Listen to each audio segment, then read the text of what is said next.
The first thing I noticed when I pulled up to my sister's house that afternoon was the banner strung across the garage door, "Welcome Baby," in glittery letters that sparkled in the warm Houston sunlight. Pink and silver balloons bobbed lazily in the spring breeze, tied to the mailbox and fence posts, sending a signal to the entire neighborhood that joy lived here today. I parked my car at the curb, slid out, and smoothed my dress, forcing myself into the role I knew they expected me to play. Present, but unseen. Helpful, but unnecessary.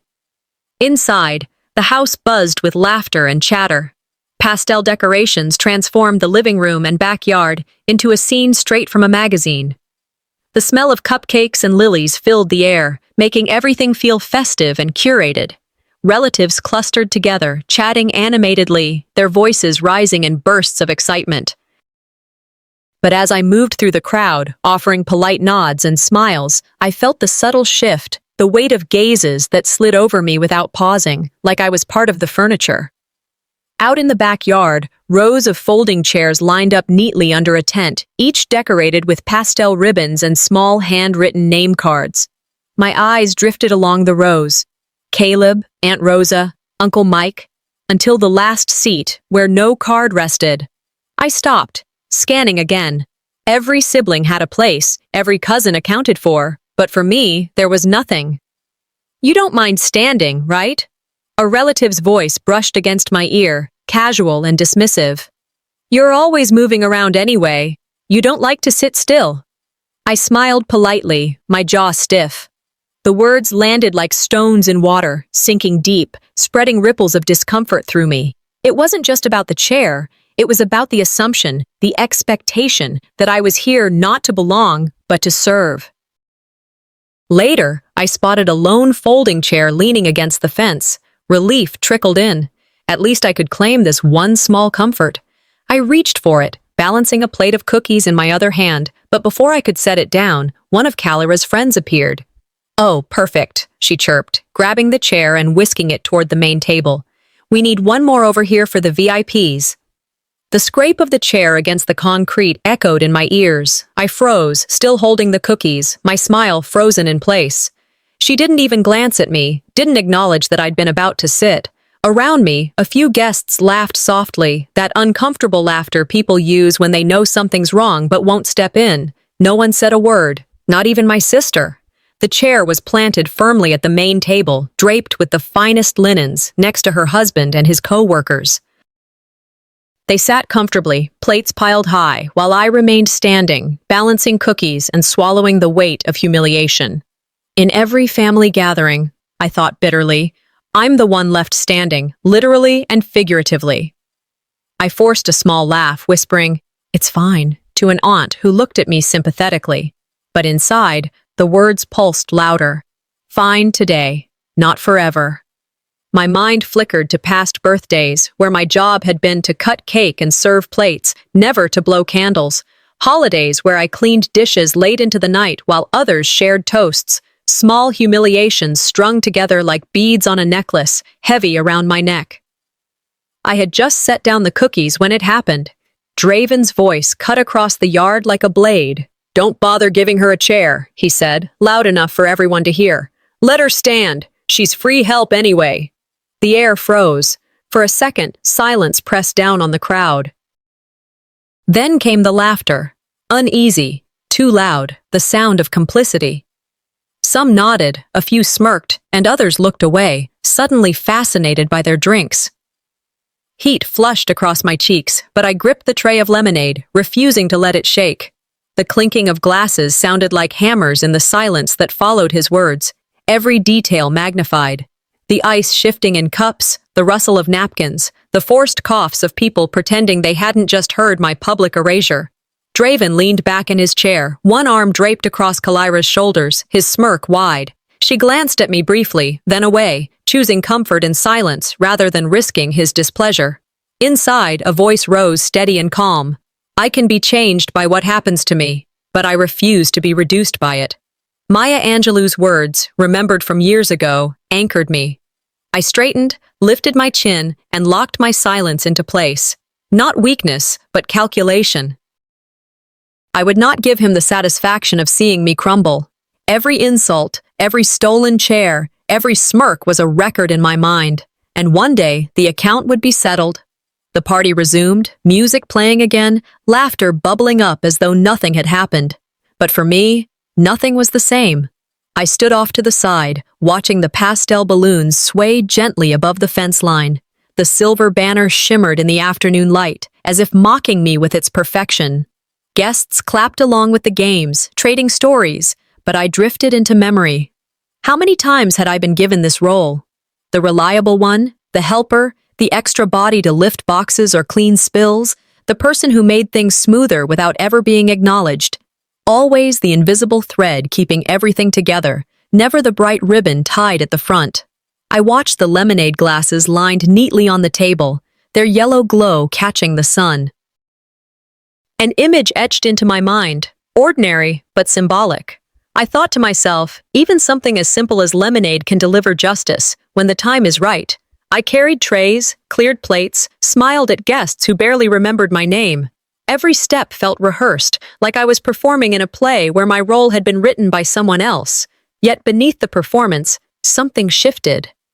In that moment, I whispered inside myself, I realized silence could be my sharpest weapon. Not rage, not tears, silence. The arrogance in Draven's voice, the indifference in Calira's eyes, together they built the imbalance that hung heavy over the yard. But imbalance can tilt, and when it does, it never stops halfway. As the sun lowered and the shadows stretched across the lawn, I placed another tray of drinks on the table. From the corner of my eye, I caught Draven watching me, his smirk still fixed, as though he had won. He raised his glass toward me, mockery shining in his eyes, daring me to break. I held his gaze and smiled, slow, deliberate, controlled. My lips barely moved as I whispered so only I could hear. You just lit a fire you can't put out. The words seared through me, not as despair, but as promise. A vow. The day was far from over, and neither was I. The laughter from Draven's cruel remark still hung in the air like smoke when silence finally returned. No one had spoken up, not a single cousin or aunt, not even Calira. Everyone had smiled, shifted in their seats, or hidden behind a drink. I stood in the middle of it all, holding a tray of glasses as though I were the hired help. My chest tightened, but I steadied my breathing, refusing to give him the victory of seeing me unravel. I reminded myself, almost like a mantra, strong people don't always need loud voices. Sometimes their silence becomes thunder. That thought grounded me as the hostess clapped her hands and called everyone to gather for lunch. The buzz of chairs scraping against the patio and the shuffle of feet gave me something to focus on. I followed the crowd toward the dining area, my eyes tracing the neat rows of place cards set carefully on each table. The handwriting was elegant, every name written in swirls of ink that made the moment feel more official. But yet as I studied the names, a gnawing suspicion crept in. Something was off. Each sibling's name was there, each cousin accounted for, but my eyes kept scanning, searching for mine, and it wasn't there. As I hesitated, I overheard a guest near the gift table praising the invitations. She was showing someone the printed guest list taped to the wall for convenience. I moved closer, curiosity pulling me in, and then I saw it. My name was not under family. Instead, I was listed as helper, extra guest. For a moment, I couldn't breathe. The letters blurred as though the ink itself mocked me. My chest tightened, my pulse pounding in my ears.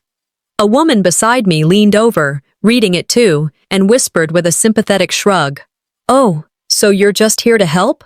Her voice wasn't cruel, just careless, but it landed just the same. I stepped back, heat rushing up my neck. I didn't correct her. I didn't say anything.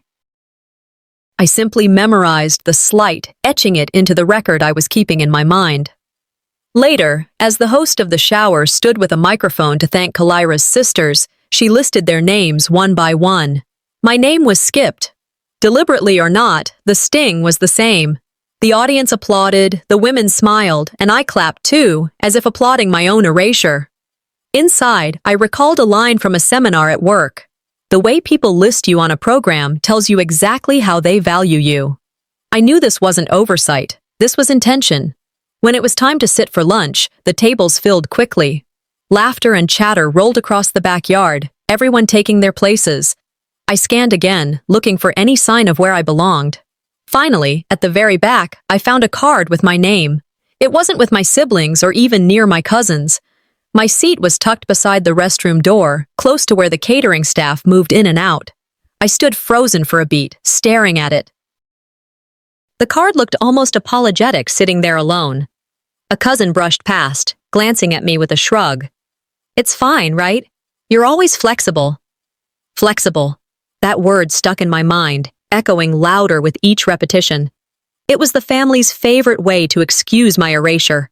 Flexible enough to sit anywhere, to do anything, to never complain. I lowered myself into the chair. Each time the restroom door opened, a draft of air swept over me, carrying the sterile tang of disinfectant and the awkward sounds of pipes flushing. The contrast between my corner and the laughter at the main table was brutal. Draven sat there, dominating the head of the table, telling jokes, making toasts, gesturing like a man in command. Every time he glanced my way, his smirk deepened. He thought this was victory, that seating me by the restroom was proof he had won. But as I sipped my water, slow and deliberate, I thought, they can place me by the restroom, but they will never flush away my worth. And the meal stretched on. Plates clattered, children giggled, the chatter grew louder.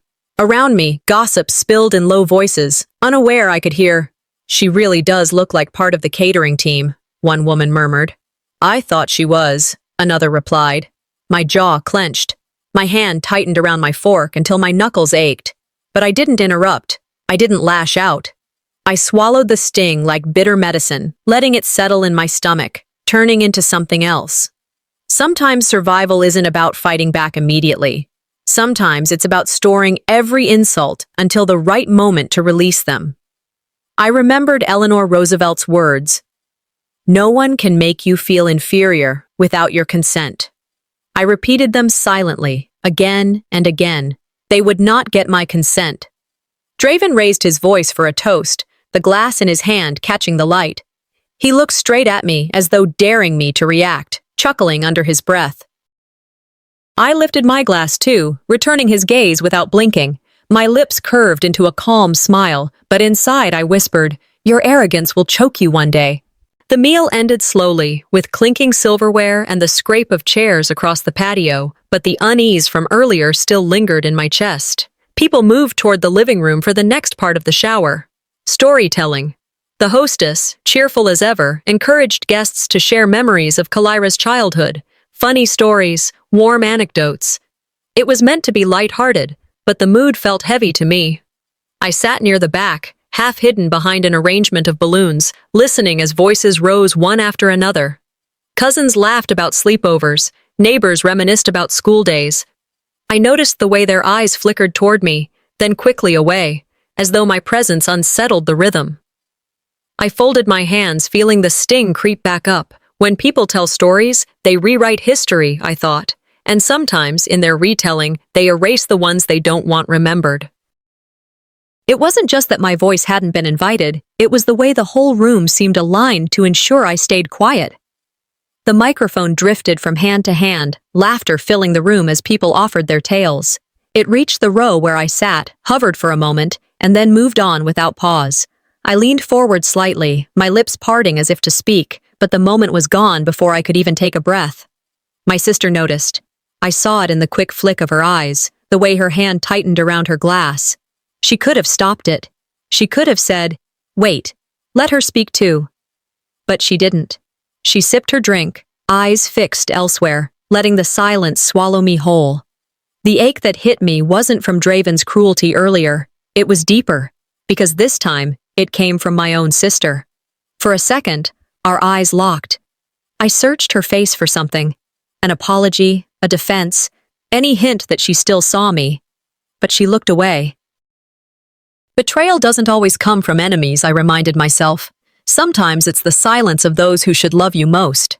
The stories continued, the room roaring with laughter, but all I could hear was the hollow thud of my heart. When the time came for the cake, everyone gathered around the table, phones raised, ready to capture the moment. The cake was beautiful, covered in pastel frosting, with names piped across the top in neat cursive. Each sibling, each friend who had helped plan, had a place of honor on the sugar canvas. Except me. Where my name should have been was nothing. Just a blank space, as if I had never existed. Guests clapped, voices overlapping in excitement, their eyes flicking briefly toward me, then back to the cake. A relative chuckled lightly, trying to cover the awkwardness. Maybe they just ran out of space. The excuse was flimsy. Everyone knew it. I forced my lips into a smile, the kind that stretches tight but never reaches the eyes. Inside, though, the truth seared me. This wasn't forgetfulness. It wasn't oversight. It was deliberate. Another layer in the pattern of erasure. They want to make me invisible, I thought, steadying my breath. But I will not disappear quietly. I studied every detail, the shimmer of the frosting, the way the names curled proudly across the cake. Each missing letter of mine burned like fire, engraving itself into memory.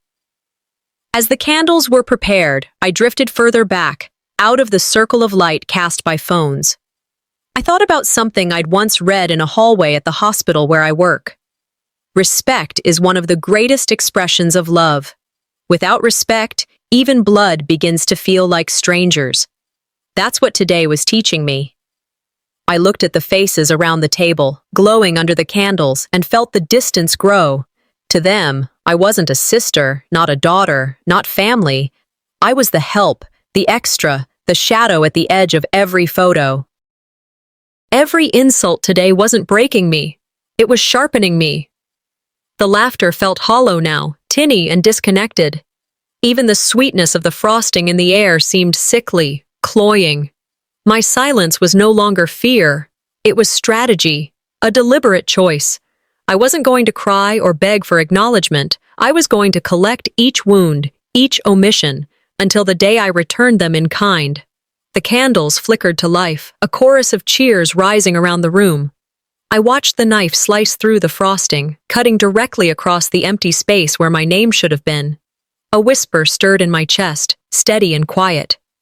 If they want to erase me, I'll etch myself back into this family with truth they can't ignore. My hands clenched loosely at my sides, but my face remained calm, unreadable, outwardly invisible, inwardly blazing. This memory I knew would never fade. The cake had been sliced, plates passed around, and people drifted back into clusters of chatter. I sat quietly in my chair near the back wall, a fork poised, but untouched on my plate. The sugar tasted bitter on my tongue, not because of the frosting itself, but because of what it symbolized, my absence written in pastel icing. The hostess clapped her hands together and called for everyone's attention. "Let's do something fun," she said brightly. "We'll go around and share a favorite memory of Kalira, funny or sweet, something to celebrate this new chapter." Laughter rose in the room, playful teasing already starting before the microphone was even passed. The energy felt lighter, full of claps and cheers, but beneath it my stomach twisted. I knew what was coming. I folded my hands in my lap, breathing slowly. This isn't about memories, I thought, staring at the balloon arch framing the living room. It's about who gets to be remembered. The first story drew chuckles, the next roared into full laughter. I smiled faintly, but my chest felt restless. Every laugh, every clap reinforced the hierarchy. Who mattered, who didn't, who got their history honored, and who got erased. Glances flitted my way, subtle but sharp. It was a silent reminder of my place, one I had grown used to, but never accepted. The microphone passed slowly, person to person. I could feel it moving closer, like a tide I couldn't stop. Then it reached the row where I sat. The host's hand hovered for a brief second, and the mic tilted toward me. I sat up straighter, a small breath escaping, ready to offer something, anything. But in one fluid motion, the microphone skipped past me, delivered directly to the next guest without pause. A ripple of laughter followed, not cruel but careless, as though the act itself was amusing. I froze, my fingers digging lightly into my skirt. My heart didn't race, it sank. I glanced toward Calira, desperate for her to notice. And she did. Her eyes flicked to mine, catching the hurt plain on my face. But instead of speaking up, instead of saying, "Wait, she deserves a turn," she raised her glass and sipped, her expression unreadable. That cut deeper than anything Draven had thrown at me earlier. It wasn't his dismissal that broke me, it was hers. For a moment our eyes locked. I searched hers, begging silently for acknowledgement, but she looked away, smoothing her dress, nodding politely at the next story. Sometimes silence isn't ignorance, I realized. It's complicity. I leaned back, whispering only to myself, "Erase me from their stories once, and I'll let it slide. Twice, and I'll carve my own chapter." The stories continued, but the laughter echoed strangely in my ears. I wasn't part of their narrative anymore. I was something else entirely, an outsider standing in a room that claimed to be family. Later, during a short break before the next game, I gathered a few cups left behind on a side table. Old habits, helping, tidying, filling the spaces others left. As I turned toward the kitchen, a guest smiled warmly at me and said, "Oh, thank you. Are you with the staff?" My hand froze around the tray. My face flushed instantly, heat crawling up my neck. Before I could respond, a laugh rang out across the room. Draven's laugh. It cut through the air, cruel and satisfied. He didn't correct her. He didn't clarify. He just chuckled, shaking his head as if the idea amused him. The guest realized her mistake quickly, her face pinking. "Oh my, I'm so sorry, I didn't mean—" But the damage was already done. The implication lingered, heavier than her apology. I forced a tight smile, nodding once. "Don't worry about it." Inside, though, I was burning. If they see me as staff, then they've succeeded in rewriting who I am. But I knew better. Every humiliation today was becoming a receipt, and one day I would collect. I set the tray down on the counter, pressing my palms against its cool surface to steady myself. Eleanor Roosevelt's words whispered in my mind, as if called there by instinct. "You must do the things you think you cannot do." I repeated it silently, again and again, until the ache in my chest steadied into resolve. I returned to the room, sliding back into my seat, my expression calm. Outwardly, I appeared as I always did, quiet, helpful, unshaken. Inwardly, the fire grew. I realized something important then. Rage is loud, but resolve is quiet. Draven smirked across the table, leaning into Calira as though he owned the day, the family, the entire narrative. His eyes told me he believed I would never fight back, that I would always remain the silent helper, absorbing blow after blow without resistance. He didn't know me. Guests laughed as the games picked up again, their voices blending with the clinking of glasses. To me, it all sounded hollow, a performance I was no longer a part of. I sat there, quiet, but inside I thought, they think I'm weak because I don't shout. But silence sharpens like a blade. Each cut, each omission, each mocking glance. It wasn't killing me, it was forging me. As the room buzzed again, I carried another pitcher of lemonade back to the tables. The glasses clinked softly, the sound almost soothing in its repetition. Draven lifted his own glass toward me, a mocking grin plastered on his face. His eyes gleamed with arrogance, daring me to crack. I met his stare, let a faint smile curve across my lips, and thought, "Mock me all you want." The taste of arrogance always leaves a bitter aftertaste, and one day he would drink more than he could swallow. The formal games ended with a burst of applause, and the room loosened into the kind of atmosphere that comes after planned entertainment. People relaxed back into couches, balancing paper plates of snacks and glasses of wine or soda. The chatter shifted from organized play to casual banter. I sat at the far edge of the couch, a glass of water in my hand. Around me, laughter rolled easily, cousins teasing one another, aunts comparing vacations, uncles arguing about sports. I listened quietly, my smile faint, but I noticed the way eyes darted toward me and quickly away. Nobody directed words at me, not even a simple question about work or life. I was the silent extra, sitting in plain sight, but treated as invisible. I sipped slowly, letting the cool water steady me. Silence is often mistaken for weakness, I thought, but today, mine will be sharper than their words. The sound of laughter filled the air, so warm, so easy, and yet I felt the sting of what was about to come. I could sense it, the way the conversation circled, preparing to land on me, not with kindness, but with mockery dressed as humor. It was my uncle who set it off. He leaned back in his chair, a glass of beer clutched loosely in his hand, and said loudly enough for everyone to hear, "She's always been the free babysitter anyway." The room erupted. Hands slapped against thighs, some guests clapped, others doubled over with laughter. And then Draven added his voice, sealing the cruelty. He leaned back smugly, one arm draped along the back of the sofa, his grin wide. Exactly. Always helpful, always available. The family can always count on her. The laughter echoed in my head, each chuckle striking like a hammer. My chest felt heavy, my ribs closing in as though I were being pressed into the couch. I froze, staring down at the water in my hand, the ripples on its surface trembling with every sound of their amusement. It's one thing to be mocked by strangers, I thought bitterly. It's another when your own family turns your life into their punchline. The joke wasn't just a comment, it was a declaration. It told everyone in the room what role I played in their eyes.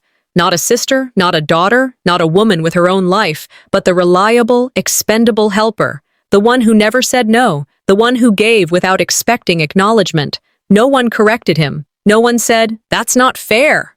They laughed because laughing was easier. I swallowed hard, my face a mask of composure, but inside something cracked open. Not a break, but a spark. My hand moved almost without thought. I reached for a napkin from the coffee table. Earlier, I had borrowed a pen from the gift table, tucking it absent-mindedly into my purse. I pulled it out now, the weight of it suddenly purposeful in my hand. I placed the napkin on my lap, leaned forward slightly, and began to write. Each letter was deliberate, my handwriting steady even as my pulse raced. Not free. Not invisible. I folded the napkin neatly, pressing the crease sharp and set it down on the coffee table. Without a word, I rose and walked toward the kitchen. For a moment, nothing happened. The laughter rolled on, conversations branching again. Then I heard it. Someone picking up the napkin, the faint crinkle of paper unfolding. "What's this?" a guest read aloud, their voice confused. "Not free. Not invisible." The laughter faltered, sputtering into silence. I didn't turn back, but I could feel the air shift. Draven's smirk faded. I didn't have to see it to know. His silence said enough. His jaw would be tight, his pride nicked by the smallest act of rebellion. It wasn't a scream. It wasn't a speech. It was ink on paper, 4 words that cut sharper than anything I could have shouted. Sometimes the loudest statement is one you don't even have to say out loud. I poured myself another glass of water in the kitchen, the sound of the faucet masking the quiet murmur that had replaced laughter. Conversations eventually resumed, but the tone was different. The easy, careless atmosphere was gone, replaced by something taut and uneasy. Words tumbled out softer, glances darted nervously, as though everyone was suddenly aware of the invisible fault lines running through the room. I felt it in the air, a tension like static before a storm. Some eyes lingered on me with a flicker of respect, others with discomfort, as though they weren't sure whether to scorn or admire what I had done. Calera avoided me altogether. She moved around the room, offering guests more snacks, fussing over the decorations, her eyes never once meeting mine, pretending it hadn't happened, pretending I hadn't just broken the script they had written for me. That napkin wasn't just ink, I told myself as I leaned against the counter, sipping my water. It was my first scar cut into their narrative of me. I could hear the whispers, the shuffling of feet, the nervous laughter that didn't land as easily now. Draven muttered something under his breath, but he didn't speak it aloud. Not yet. The storm was building, but for the first time, I wasn't afraid of it. Later, as I refilled my cup, the silence cracked. Draven raised his voice, his tone stretched into something that sounded like humor, but carried a sharp edge. "Some people forget their place, don't they?" The words hung in the air, coated in a smile, but sharp as glass underneath. I turned toward him slowly, meeting his gaze head-on. I didn't blink. I didn't drop my eyes. I let my silence answer for me, stronger than any retort. You want a war of words, I thought. I'll fight mine with silence sharper than steel. For the first time all day, I saw something flicker across his face that wasn't smug satisfaction. It was irritation, maybe even the faintest thread of doubt. And that was enough. The living room buzzed with anticipation as the guests migrated toward the decorated table stacked with brightly wrapped boxes and pastel gift bags. The banner overhead sagged slightly under the weight of tape and helium balloons, but no one noticed. Their attention was locked on Kalira, glowing in the center of the sofa, framed like the star of the show. Draven sat beside her, arms stretched across the back of the couch, his presence swelling to fill the room. I found a spot at the edge of the crowd, half-shadowed by a tall, potted plant. From where I sat, I could see every smile, every admiring glance cast at them. I pressed my hands together in my lap, my pulse steady, but my stomach tight. I knew, with the same certainty one knows a storm is coming when the air grows heavy, that something was waiting for me in this moment. People chatted warmly, offering congratulations, jokes about sleepless nights to come, comments about baby names. Their voices rose and fell in a rhythm that excluded me without effort. The laughter didn't need to mention my name for me to feel the weight of absence pressing down. Even in joy, there's cruelty when someone is deliberately overlooked, I thought, watching the first present being passed into Kalira's hands. I braced myself. This humiliation, I knew, would cut closer to the bone. As the second gift was opened, a familiar presence slid onto the chair beside me. Orlina, my late mother's old friend, her hair silvered but her eyes sharp, leaned closer. She spoke so softly the room's hum almost swallowed her words. "Don't let them erase you," she whispered. I turned my head, startled, but her gaze was steady, unwavering. "You have a place here, no matter how they try to deny it."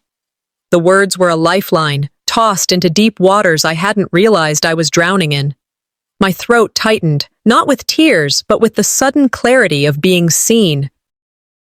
It was strange how sometimes the people tied to you by blood could look past you as though you were nothing, and then a near stranger could hold you steady with just a sentence. I breathed in slowly, letting her words settle in me like anchors. I managed a nod, my lips tightening into something between gratitude and resolve. For the first time that day, I felt less like I was being swept along, and more like I had my feet under me. I wasn't just enduring anymore, I was preparing. The next gift came wrapped in soft tissue, folded neatly inside a large box. Kalira pulled it free with a little gasp, holding up a handmade blanket stitched in pastel squares, each corner trimmed with delicate lace. I knew every line of it, because I had spent weeks hunched over the fabric, weaving every piece together with aching fingers and careful patience. Before I could even draw breath, Draven's voice cut across the applause. "I picked this out myself," he said proudly, his grin flashing toward the guests. The room erupted in claps and compliments. "How thoughtful," one aunt exclaimed. "So perfect for the baby," another cooed. No one looked at me. I felt the air leave my lungs in a rush. My stomach tightened until it ached, the betrayal hitting me harder than the cheap jokes, harder than the skipped microphone, harder than being seated by the restroom. This was my work, my time, my care, and in a second, it was erased. Orlina's eyes flicked to mine knowingly, as if reminding me of her earlier words. "Don't let them erase you." I sat back in my chair, my nails digging into my palm until I nearly broke the skin. They can take my credit, I thought, forcing my breath to steady, but they can't take the truth from my memory. And truth has a way of surfacing. I didn't speak up, not yet. My silence wasn't surrender, it was strategy. One by one, the gifts dwindled, the pile shrinking until only scraps of tissue and ribbons remained. The room still buzzed, but I no longer felt the sting of invisibility like an open wound. Instead, I felt the steady, sharpening edge of resolve. Every stolen credit is another nail in the coffin of their arrogance. I sat straighter, watching Draven bask in applause he hadn't earned. I wasn't angry at the blanket being claimed. It was just one more item in the stack of evidence I was building against them, line by line. I lifted my glass and took a slow sip of water, forcing my composure to remain calm. If Draven looked at me, I wanted him to see not a broken woman, but one who hadn't cracked. A memory surfaced then. Words I had read years ago, standing in a church basement during a community event. Martin Luther King Jr.'s voice had been quoted on the bulletin board. Our lives begin to end the day we become silent about things that matter. I repeated it silently. I could not stay silent forever, but when I finally spoke, I wanted it to cut so deeply it left scars. This was the calm before the storm, a deliberate pause, a choice to wait. The last of the wrapping paper was cleared, the crowd beginning to rise from their seats. Draven leaned toward Calira, his mouth close to her ear, but his words pitched just loud enough for me to catch.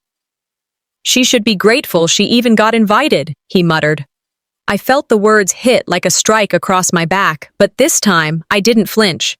I lifted my chin, keeping my eyes locked forward, my pulse steady. Gratitude is not what I owe you, I thought, my breath cold in my chest. Justice is. For the first time, I didn't feel like retaliation was just a possibility. It was inevitable.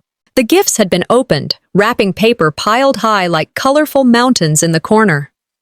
Guests stretched their legs and drifted back outside, where the late afternoon sun draped the backyard in golden light. The host clapped her hands, her voice bright. All right, time for some fun again. Baby shower games. Who's ready? Excitement rippled through the crowd. Laughter swelled as baskets of props were brought out. Diapers, clothespins, notepads for guessing baby names. The energy seemed light, playful, exactly what the event should have been, but I felt myself shrink once more toward the sidelines. I sat near the edge of the patio, folding my hands in my lap, deciding whether to step forward or simply observe. As guests paired up for a race, Draven's voice cut through the cheer. Don't expect her to play, he boomed. She's always too busy cleaning up after everyone. Laughter followed like a reflex, a ripple moving through the crowd.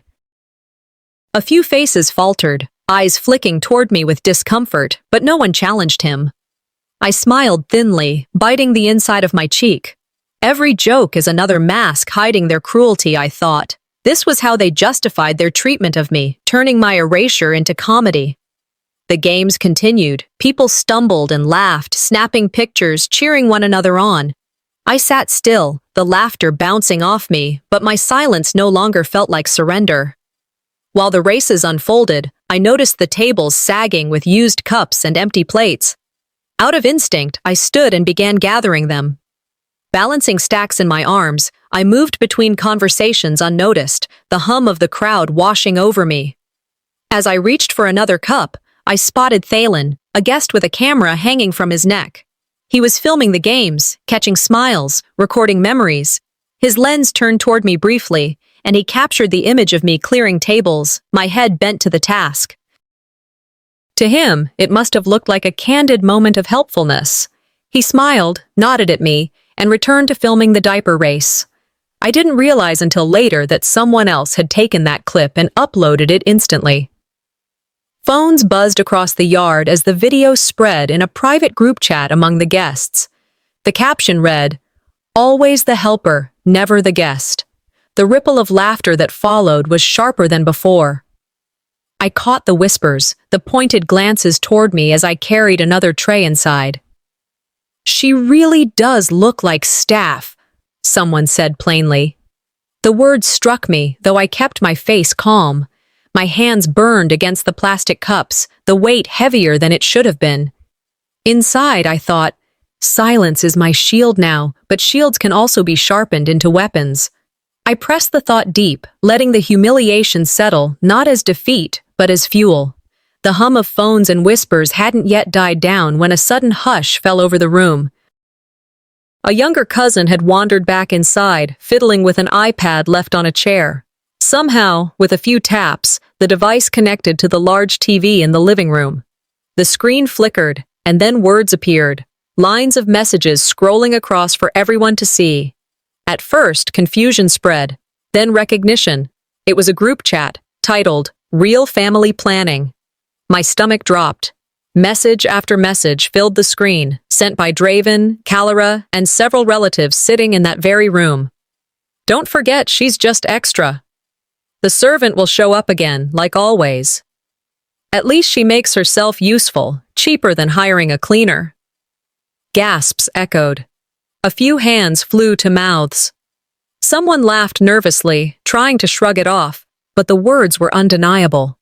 I stood frozen, staring at the screen, feeling the sting cement into something far heavier. This wasn't a careless remark or a cruel joke. This was deliberate, organized, a system built to erase me. Orlena's eyes caught mine from across the room, her jaw tight, her gaze filled with something close to fury. But she didn't move to stop it. She didn't need to. The evidence was out now, undeniable. I breathed slowly, my face unreadable. This wasn't carelessness, I told myself. This was proof, and proof has a way of becoming power. The games outside faltered as whispers carried through the open doors. Inside, I poured myself another glass of lemonade, my hand steady despite the tremor in my chest. I lifted it slowly, sipping with deliberate calm. Across the room, Orlena gave me the faintest nod, her expression stern but approving. Her look said everything. Hold steady. Timing is everything. The tension was thick now, cutting through the false cheer of the shower. Draven stood quickly, laughing too loudly. "Oh, come on," he said, waving a hand toward the screen. "It's just jokes. You know how family teases." I fixed my gaze on him, not smiling, not flinching. My voice didn't rise, because I didn't need it to. Jokes become daggers when repeated enough times. The guests shifted uncomfortably. The air buzzed with unease. Some avoided my eyes entirely. Others stared at me with something almost like shame. I stayed still, my silence heavier than any outburst. This was no longer submission. This was preparation. As the noise returned, broken and uneven, I set down the lemonade jug with deliberate care. The sound of glass against wood echoed louder than it should have, and for a moment, the room quieted again. Inside, I whispered to myself, "They've written me out of their family story. Now I'll write my own ending." And this time, it wouldn't be erased. The backyard had quieted into a deceptively peaceful rhythm. After the chaos of the games, guests now gathered again around the picnic tables, plates refreshed with finger food, chatter circling like lazy smoke. The sky had shifted into late afternoon hues, warm gold streaked with shadows stretching across the lawn. I carried pitchers of lemonade from the kitchen, my movements slow, deliberate, measured. Each pour into a glass was steady, my hand unshaken, though inside, the storm I had been holding back churned. Draven was at the center of it all, as usual, surrounded by a circle of relatives. His laughter cut loud through the buzz, Kalira smiling at his side, her eyes darting around to keep the mood afloat. He leaned back in his chair, smug, as though the group chat humiliation hadn't even happened. Sometimes justice comes quietly, I thought, as I set a fresh pitcher on the table, like water poured into a glass. No fanfare, no drumbeat. Across the yard, Orlena caught my eye. She didn't speak, but her gaze was steady, watchful. She knew something was about to shift. The scene looked calm, almost festive, but I felt it vibrating beneath the surface, tension wound so tight it was ready to snap. "Hey!" Draven's voice boomed across the tables, cutting through the clinking of silverware. "Bring me one of those! Free help!" The laughter that followed was thin, tired even. Some guests glanced at me uncomfortably, as if even they had grown weary of the cruelty. Still, no one stopped him. I lifted the tray of glasses, walking toward him with a smile that was steady and deliberate. My eyes locked on his as I handed him the glass. He grinned, leaning back, performing dominance for the crowd. He lifted it high, gulping dramatically as if toasting his own power. Then it happened. He coughed once, then again, harder. His face flushed crimson as his hand flew to his throat. The lemon wedge, caught in the straw, had lodged just enough to send him sputtering. Gasps shot through the tables. Chairs scraped back as people stood, some rushing forward, others frozen. Draven pounded his chest, eyes bulging, spitting lemonade onto the tablecloth. The laughter evaporated instantly, replaced by uneasy silence. I didn't move. I stood calmly, one hand resting on the tray, my gaze fixed, cold but unflinching. Arrogance always chokes on itself eventually, I thought, steady as the storm broke around me. He recovered after long, tense moments, his cough rattling the silence as he grabbed napkins and wiped at his shirt, the fabric soaked and stained. His smug grin was gone, replaced by a thin mask of embarrassment. The guests shifted awkwardly, some murmuring, others staring at the ground. I stepped closer, my voice clear and sharp, though I didn't raise it. "Funny how the throat closes," I said evenly, "when the mouth is too full of lies." The words dropped like stones into the silence. A collective gasp rippled through the crowd. Heads turned, eyes widened, glances darted nervously between me and Draven. He froze, the napkin in his hand trembling just slightly, his jaw tight. For once, he had no words. I didn't flinch. I didn't need to. The calm in my tone cut deeper than any shout could have. Orlena, still watching from her seat, gave the faintest nod, pride glinting in her eyes. She had been waiting for this moment too, for me to shift from silent target to deliberate avenger. Even the wind seemed to still for a heartbeat, the air heavy with what had just been spoken aloud. That wasn't just my voice, I thought, feeling the fire settle into a cold, sharp blade. It was every unspoken insult I had swallowed, finally released in one sentence. The aftershock was visible. Guests shuffled uncomfortably, eyes dropping to phones, fingers fidgeting with empty cups. Some sipped drinks they didn't want, others busied themselves with napkins, anything to avoid the silence that still clung. Calera laughed nervously, the sound trembling, unconvincing. "Well, let's not take things too seriously," she murmured, her voice wobbling. I didn't break my gaze. I kept my eyes locked on Draven, refusing to look away first. He muttered under his breath, "You'll regret that." But his tone was thin, stripped of its usual bite. Inside, I felt something new, not just survival, not just endurance, control. They thought silence meant defeat, I told myself. They never understood silence could be a weapon waiting to strike. The atmosphere of the party had shifted permanently. Power had slipped, and though they tried to gather it back with nervous laughter and shuffling, it wasn't theirs anymore. I set the empty tray down, the sound sharp against the table. My thoughts were calm, certain. This was only the beginning. They have more to choke on, truth itself. The guests sat frozen, eyes heavy with what had just unfolded. The balance of the room shifted forever, and I knew this reckoning wasn't finished. It had only just begun. The yard still smelled of lemonade and spilt soda when we returned inside. The air had shifted after Draven's choking fit, and my words that followed. It clung to people's faces, an unease no one could quite shake off. Yet they tried. Chairs scraped against the floor, cushions were plumped, conversations forced themselves back into existence like a fire rekindled with damp wood. I sat on a chair near the corner, my hands folded calmly in my lap. My heartbeat was steady, my face composed. Draven had settled back on the couch, his bravado slowly returning. He laughed too loudly at someone's joke, gesturing as if to prove he was still in command. Calera hovered beside him, fussing with napkins and glasses, her smile a shield trying to patch holes in the facade. Around the room, people pulled out their phones and iPads. Photos from earlier games were being shared, filters slapped on, captions written. The glow of screens filled the space, faces lit by devices rather than candles. The tension lingered, buzzing like electricity in the walls. Everyone was waiting, though no one admitted it, to see if I would cause more trouble, but I didn't have to cause anything. Their arrogance was enough to undo them. I sat quietly, my glass untouched, my gaze steady. They don't realize I don't have to expose them. They will expose themselves. It happened in the way accidents do, unexpected, unstoppable. A little cousin picked up an iPad from a side table. Too young to know better, he began swiping, tapping, laughing at the silly photos he found. Somehow, with a few more taps, the device connected to the flat-screen TV mounted on the wall. The room shifted instantly as the screen flickered to life.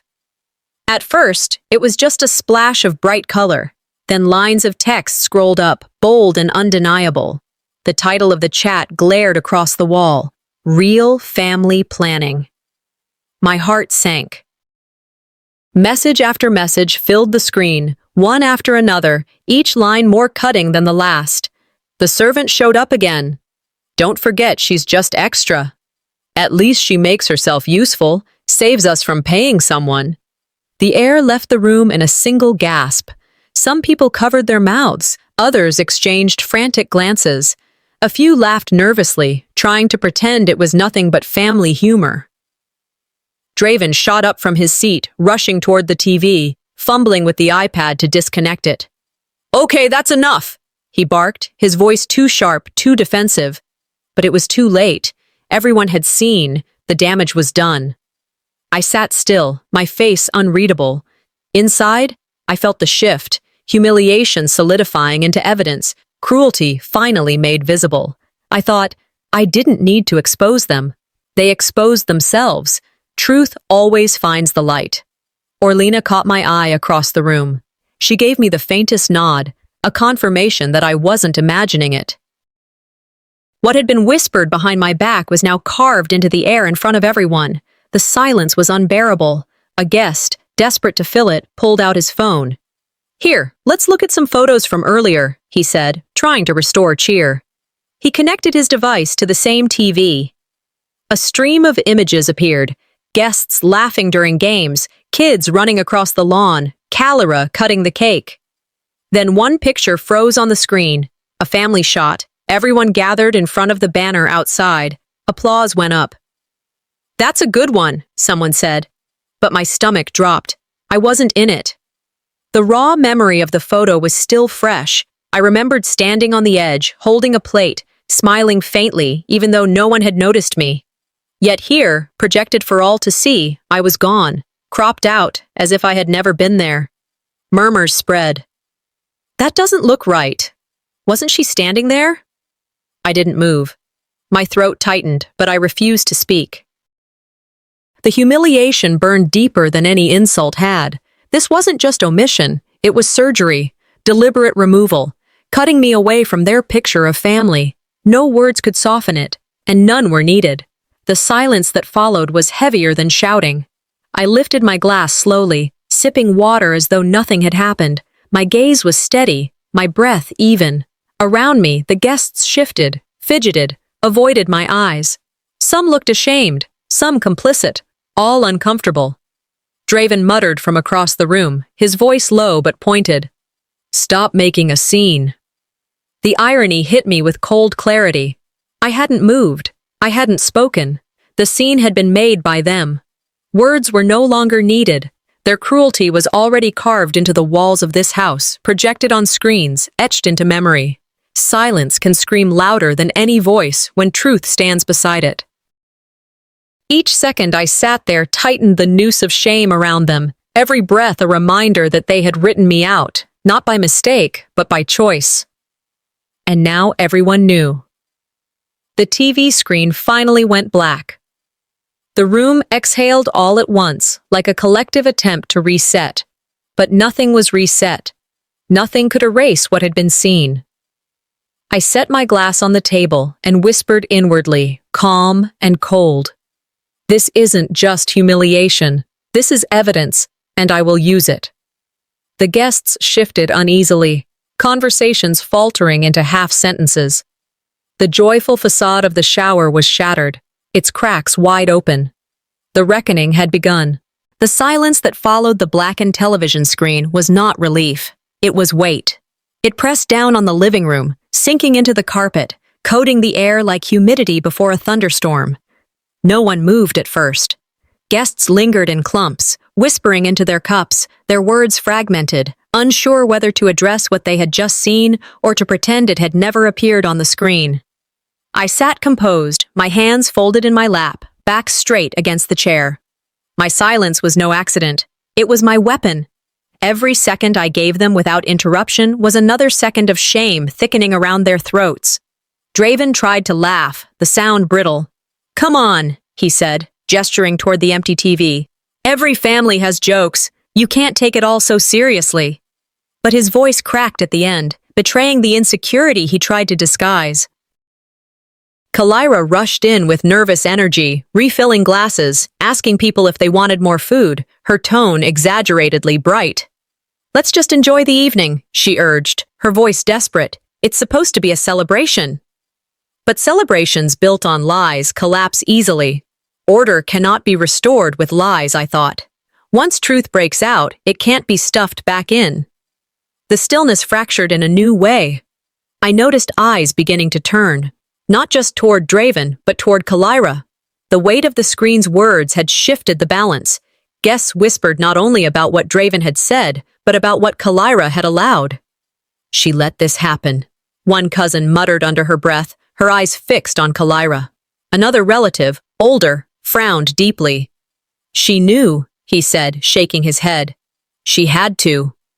I watched my sister closely. Her composure slipped for the first time.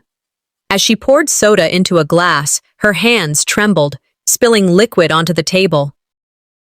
She fumbled with napkins, dabbing at the mess, her face flushed. Sometimes guilt is loud, I narrated inwardly. Not in words, but in the tremble of hands, the shifting of eyes. Even her closest friends, the ones who had been whispering in her ear all day, looked away now. None of them defended her silence anymore. Orlena's gaze met mine from across the room, her chin lifted slightly, her expression stern. Her subtle nod was a confirmation. The tide was turning. It wasn't me against them anymore. The crowd itself was beginning to see complicity for what it was. A guest, in a clumsy attempt to lighten the mood, spoke too loudly. "But she's always been so helpful," he said, gesturing vaguely toward me. "Always cleaning up, always reliable. That's her real talent." Laughter followed, but it was thin, uneasy. The words, meant to soothe, sliced deeper than any direct insult. The worst insults are wrapped in ribbons of praise, I thought bitterly. Draven seized on it, smirking, regaining some footing in his role.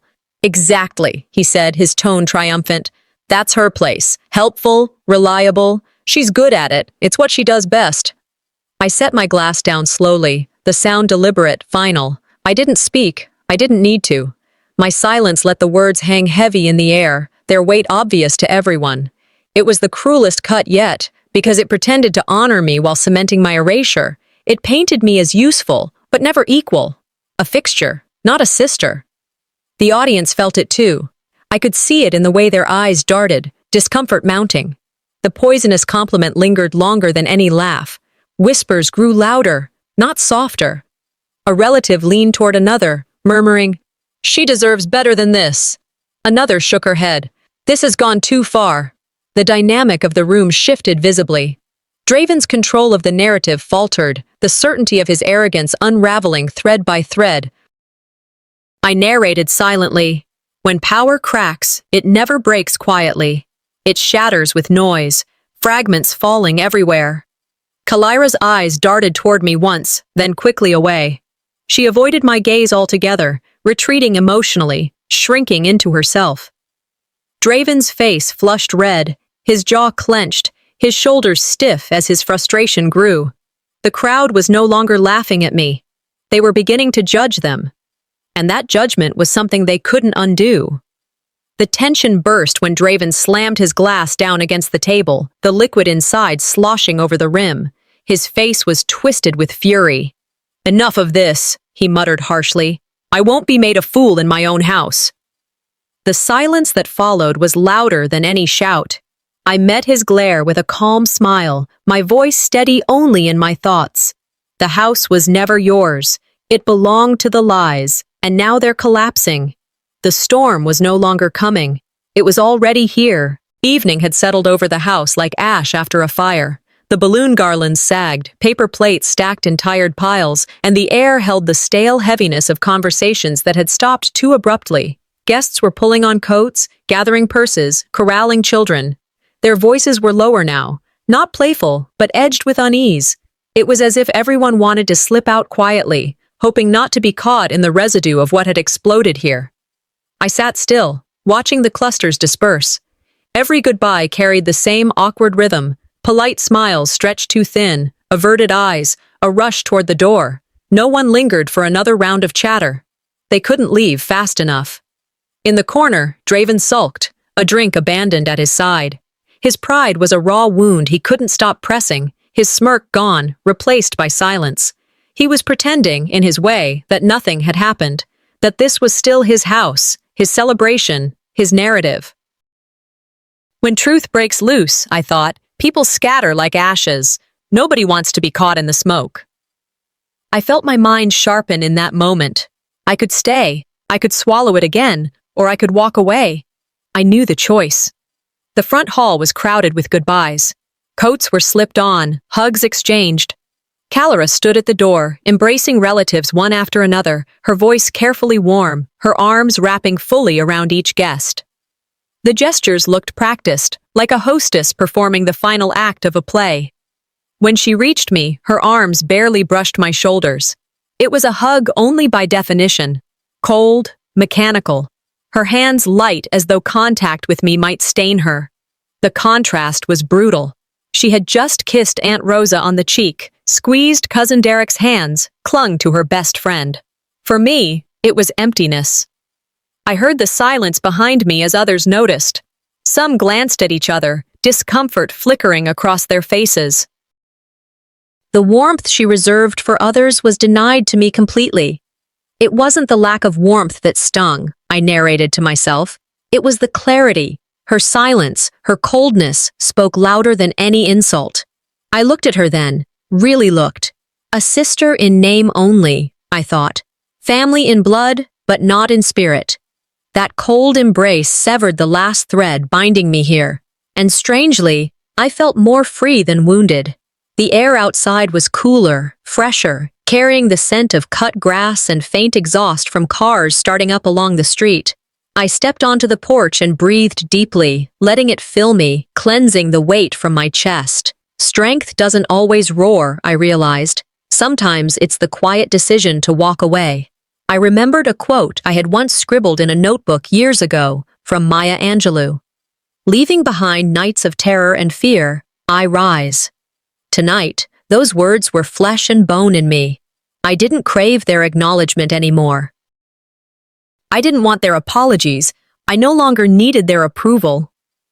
I've been erased from their stories, I told myself as I walked down the path. But I will write my own. At the end of the walkway, Orlena was waiting. She had lingered deliberately, her presence like a sentinel. She reached for my hand, squeezed it once, hard, no words spoken. Her eyes said everything. You chose right. I nodded back. We didn't need more. In that silence, I felt the closure. Endurance had transformed into empowerment. The driveway lights clicked on, casting long shadows across the pavement. I walked toward my car, each step measured. Behind me, voices were fading, doors shutting, the house receding into something smaller than it had ever felt before. I thought of every humiliation I had swallowed, being cropped from pictures, erased from programs, seated by restrooms, called help. Tonight, each wound transformed. They weren't scars of shame anymore. They were the steel of my spine. I wasn't losing a family, I reflected as I reached my car door. I was shedding a weight that was never mine to carry. The headlights cut into the street as I turned the key. The engine's hum vibrated under my hands, a quiet affirmation of independence. Walking away is not failure, it is freedom. The house shrank in my rearview mirror, its lights a faint glow against the night sky. The image of it no longer pierced me. It was just another silhouette, another structure, not a home. They thought they erased me tonight, I whispered, my voice steady as I drove. They'll soon learn I was never theirs to erase. Justice wasn't coming with fists or screams. It was already unfolding, carried by truth itself, and I was no longer afraid to let it burn. The living room glowed under the soft hum of evening lamps, a dim echo of what had once been bright, inflated joy. Plates had been cleared, decorations drooped, and the air felt heavy with residue from everything that had already unfolded. Guests stood scattered around the room with paper cups of lemonade in their hands, waiting for one last moment of closure before they could quietly slip away into the safety of their cars and lives. Calera stood at the center, her posture strained but deliberate, the weight of performance still upon her. She lifted her cup and cleared her throat. "Thank you all for coming," she began, her voice warm, too practiced. "This day has been so special because of all of you. Your love, your support, it means everything to us." Names tumbled from her lips. Friends, cousins, acquaintances. Her gratitude spilled wide, covering everyone she could find in memory. Everyone but me. My name was absent, not overlooked, not forgotten, deliberately omitted. I stood at the edge of the room, my cup untouched, my eyes fixed on her. The omission was a blade sharper than any of Draven's earlier taunts. She didn't even stumble when she skipped me. The precision of her silence made it clear. Silence in gratitude is just another form of erasure, I thought. But tonight, I will not leave quietly. I walked slowly toward the table where the empty lemonade tray rested, the same tray that had been my burden for hours. Guests shifted uneasily, their eyes following me. They expected another act of service, another performance of helpfulness. Instead, I lifted the tray and set it down with finality in the middle of the table, the sound sharp enough to puncture the stagnant air. I straightened, my voice calm but carrying to every corner. Free help won't be around anymore. Gasps rippled across the room. Someone dropped a cup. Draven stiffened in his chair, his eyes narrowing, while Kalira froze mid-breath. The silence after my words was deafening. The laughter that had filled this house all day had no place here now. Sometimes the strongest revenge isn't rage, I thought. It's departure with dignity, leaving them choking on their own shame. I caught Orlena's eyes across the room. She gave me the faintest smile, the kind that carried decades of wisdom in its restraint. She knew I had chosen my moment well. Draven's mutter broke the silence. "You think you're better than this family?" His voice was low but laced with venom, daring me to meet his anger. I looked at him directly, steady, unflinching. Better? No. But stronger. Absolutely. Kalira's voice trembled as she tried to intervene. "Don't do this here," she pleaded, her hands fluttering uselessly at her sides. "This is the only place it ever mattered," I answered, my tone calm but sharp. "Here, in front of everyone, is where you erased me. So here is where I tell you. I'm not gone. I was never what you said I was." The murmurs in the crowd rose like a tide. "She's right," someone whispered. Another voice followed, firmer. "They treated her unfairly." The words spread, strengthening, weaving into a chorus of acknowledgement. Draven's face reddened. He opened his mouth to retaliate, but the momentum wasn't his anymore. He couldn't stop the tide. When the truth finally stands up, I thought, lies sit down. And they were sitting down, shrinking before their own guests. I turned toward the door, my steps steady, unhurried, deliberate. The floor creaked under each stride, each sound a punctuation mark in the sentence of my departure. Guests parted instinctively, making way. Some met my eyes and nodded, quiet respect in their gaze. Others lowered their heads, shame pushing their chins into their chests. I wasn't leaving in defeat, I narrated inwardly. I was leaving in triumph, carrying only myself, not their weight. The door opened onto the night air, cool and cleansing after the suffocating house. The sky had darkened fully now, stars scattered faintly overhead. I drew a long breath, savoring the freshness of it, the freedom. Orlena followed, her steps light but firm. She placed her hand on my shoulder and leaned in close enough to whisper, "Proud of you." I smiled, a real smile this time, unforced. "For the first time," I said softly, "I'm proud of me too." The words tasted different, solid, whole. I walked to my car, the driveway lights stretching long shadows behind me. Each one felt like a tether to the past, stretching but breaking as I moved forward. I thought of all the years I had been their helper, their afterthought, their scapegoat.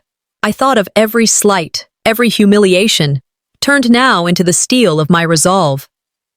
I wasn't losing a family, I reflected as I unlocked the car door. I was shedding a weight that was never mine to carry. The engine hummed to life, its vibration like a heartbeat syncing with my own. Walking away was not failure, it was freedom.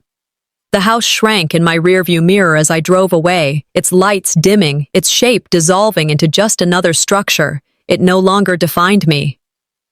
"They erased me tonight," I whispered, my hands steady on the wheel. But in truth, I erased them from me. The road ahead stretched long and open, headlights cutting clean into the dark. It wasn't an ending. It was a beginning, the first one I had ever chosen for myself. And with that, I knew. I wasn't walking into emptiness. I was walking into possibility.